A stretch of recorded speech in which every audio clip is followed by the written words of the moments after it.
Erectile dysfunction రావడానికి ముఖ్యమైన కారణాలు.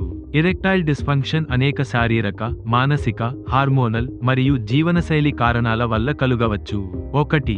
శారీరక కారణాలు: రక్త ప్రసరణ సమస్యలు, మధుమేహం, అధిక రక్తపోటు, గుండె సంబంధిత వ్యాధులు.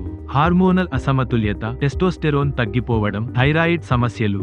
నరాల వ్యాధులు: పార్కిన్సన్, మల్టిపుల్ స్క్లెరోసిస్, నరాలు డామేజ్ అవ్వడం. అధిక కొవ్వు, అధిక కొలెస్ట్రాల్, రక్తనాళాలు బ్లాక్ అవ్వడం. అధిక బరువు, కిడ్నీ వ్యాధులు, ప్రోస్టేట్ సమస్యలు. శస్త్రచికిత్సల ప్రభావం: ప్రోస్టేట్, మూత్రపిండాలకు సంబంధించిన సర్జరీల తర్వాత. 2. మానసిక కారణాలు: తీవ్ర ఒత్తిడి, ఆందోళన, డిప్రెషన్. ఆత్మవిశ్వాసం లేకపోవడం, లైంగిక సామర్థ్యం గురించి భయం, పర్ఫార్మెన్స్ యాంగ్జైటీ. లైంగిక సంబంధాల్లో సమస్యలు, విభేదాలు, లైంగిక కోరిక తగ్గిపోవడం. 3. జీవనశైలి కారణాలు: ధూమపానం, మద్యం, మత్తు పదార్థాల వినియోగం. శారీరకంగా అలసట, వ్యాయామం లేకపోవడం. తక్కువ నిద్ర, సరైన ఆహారం తీసుకోకపోవడం, అధిక ఒత్తిడి. దీర్ఘకాలం వరకు సెడెంటరీ లైఫ్ స్టైల్, కదలికలు లేకపోవడం. 4. మందుల ప్రభావం: రక్తపోటు, డిప్రెషన్, గుండె నొప్పి మందులు, స్టెరాయిడ్లు. అలర్జీ, ప్రోస్టేట్ చికిత్సలకు ఉపయోగించే కొన్ని మందులు.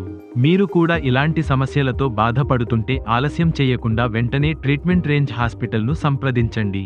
మరింత సమాచారం కోసం సంప్రదించండి 9888193334 KPHB, హైదరాబాద్.